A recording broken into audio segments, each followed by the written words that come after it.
13ই ফেব্রুয়ারি Baharampur textile college মোড়ে সিপিএমের আইন অমান্য আন্দোলন চলছিল। আন্দোলন হতেই পারে, এই ভারতবর্ষের সংবিধানে আছে। বিরোধীরা বিভিন্নভাবে বিভিন্ন কায়দা আন্দোলন করতেই পারে, সেখানে কোনো কথা নয়। কথাটা হচ্ছে আন্দোলনের নাম করে বিশৃঙ্খলা, আন্দোলনের নাম করে জাতীয় সম্পত্তি ভেঙে গুড়িয়ে দেওয়া, আন্দোলনের নাম করে গ্রাম বাংলা থেকে পয়সা দিয়ে মানুষদের নিয়ে এসে তাদেরকে লেলিয়ে দেওয়া, উৎপক্ষ করা, বক্তব্য রেখে তাদেরকে বিপদের মুখে ঠেলে দেওয়া কাম্য নয়। এখন এই সিপিএম ক্ষমতায় ছিল, তখনও এরা সন্ত্রাস করেছে, হারমাত বাহিনীর সন্ত্রাস। এখন তারা ক্ষমতায় নেই, গ্রাম বাংলা থেকে মানুষকে পয়সা দিয়ে নিয়ে এসে বিপদের মুখে ঠেলে দিয়েও সন্ত্রাস তৈরি করছে। তাই 1993 সালের 21শে জুলাই বলুন আর 13ই ফেব্রুয়ারি 2024-এর টেক্সটাইল কলেজ মোড়ে সিপিএমের সন্ত্রাস একইভাবে চলছে। তাই সিপিএমের শুভ বুদ্ধি উদয় হোক, তারা আন্দোলন করুক শান্তিপূর্ণভাবে।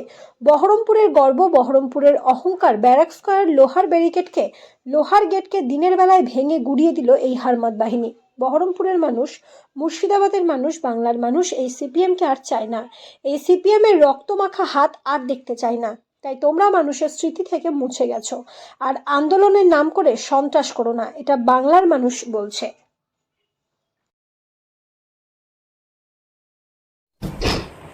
গতকালকে যে মোহাম্মদ সেলিমের নেতৃত্বে যে আন্দোলনটা হলো, তাতে তারা আন্দোলন করতেই পারে, গণতান্ত্রিক দেশে আন্দোলন করতেই পারে। তাই বলে আমাদের যে জাতীয় সম্পত্তি, এটা নষ্ট করার অধিকার কিন্তু তাদেরকে কেউ দেয়নি। তাদের আন্দোলন আরও তীব্রতর করতে পারতো অন্যভাবে, কিন্তু এইভাবে জাতীয় সম্পত্তি ভেঙে যেভাবে তারা আজকে নিদর্শন দিয়ে গেল, তাতে তাদের প্রতি মানুষের কিন্তু ক্ষোভ বেড়ে গেল। এছাড়া কিন্তু আর কিছু হলো না বলে আমার মনে হয়। ঘটবে না, কেননা তারা যে বার্তা দিল যে এই জাতীয় সম্পত্তি ভেঙে, তাতে তো তাদের কোনো কিছু বাড়বে কি, বরঞ্চ কমবে। যত আরও বিগত দিনেও কমেছে, আগামী দিনেও কমবে। ঠিক আছে, আপনার নাম? আমার নাম চন্দন ব্যানার্জি। কালকে যে আইন অমান্য আন্দোলনে সামিল হয়েছিলেন সিপিএমের জেলা সম্পাদক মোহাম্মদ সেলিম,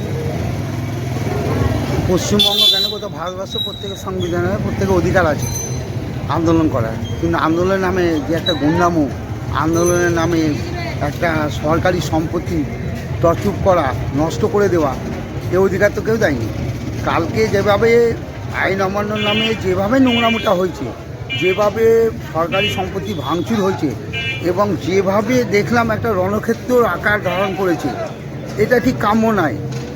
আমরা এটা কাম্য নয়। আর এখন বর্তমানে প্রথম কথা, সিপিএমও জানে তাদের পায়ের তলা মাটি সরে গেছে, কংগ্রেসও জানে, বিজেপিও জানে যে একমাত্র সেটা সামাল দিতে পারে আমাদের মানবিক মুখ্যমন্ত্রী মমতা বন্দ্যোপাধ্যায়ের নেতৃত্বে মামাটি মানুষের দল, সেটা তৃণমূল কংগ্রেস।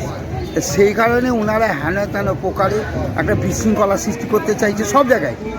আপনি বিভিন্ন জায়গায় দেখুন, ওদের একটাই কাজ, সেটা হচ্ছে যে কোনো জায়গায় গিয়ে একটা বিশৃঙ্খলা তৈরি করব, একটা নোংরামো তৈরি করব, সেখানে ভাঙচুর করব, সেখানে একটা ঝামেলা সৃষ্টি করব, যাতে রাজ্য সরকারকে চাপে রাখা যায়।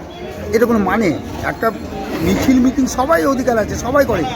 আমরাও যেমন করেছি বিরোধীর সময়, তারাও করছে, তাদের কোনো বাধা নেই। সব জায়গায় হচ্ছে না কেন?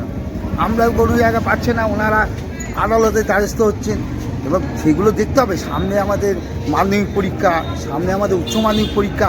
আজকে যে ঘটনাটা কালকে ঘটলো, এতে ছাত্রছাত্রী অভিভাবকরা তারাও তো আতঙ্কিত যে আগামী দিনে তারা পরীক্ষা দিতে হবে, দুদিন বাদে পরীক্ষা। আর আজকে আমাদের সরস্বতী পুজো, এই সরস্বতী পুজো আপনি কি ভাবছেন যে এই আন্দোলন করে এরা কি পুরনো জায়গা খুঁজে পাবে? সিপিএম কোনোদিনই সিপিএমের অস্তিত্ব নেই কিছু। মানুষ বুঝে নিয়েছে যে 32 বছর এরা মানুষকে ভাঁওতা দিয়ে চলেছে। এখন যেটুকু করছে আমাদের মুখ্যমন্ত্রী, মাননীয় মুখ্যমন্ত্রী মামাটি মানুষের দল তৃণমূল কংগ্রেস, আজকে বলুন না সব কিছু থেকে, আজকে যে জনমুখী প্রকল্প যেটা আমাদের এই আগামী দিনে যে বাজেটটা করলেন, সে বাজেটটা কতটা বলুন তো আমাদের মধ্যবিত্ত থেকে গরিব মানুষের ভালো বাজেট হয়েছে। কেন্দ্র সরকার যে বাজেটটা করলেন, উনি মধ্যবিত্তের তো টাকা নিয়ে না। কেন্দ্র সরকার বাজেট দেখবেন সবসময়ের জন্য আম্বানিদের বাজেট, বড় লোকদের বাজেট। আর আমাদের বাজেটটা যখন হয়, আমরা সাধারণ মানুষকে নিয়ে চলি, সাধারণ মানুষের উপর ভিত্তি করে আমাদের চলা, তাদের পাশে থাকা।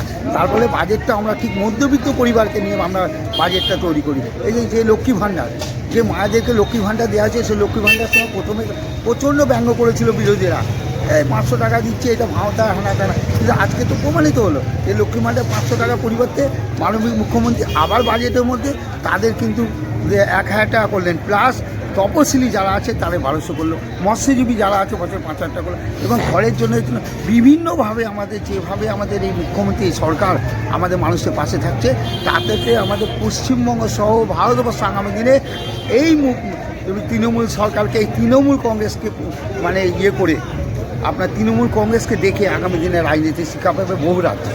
আপনার নাম? আমার নাম রাজা দাস।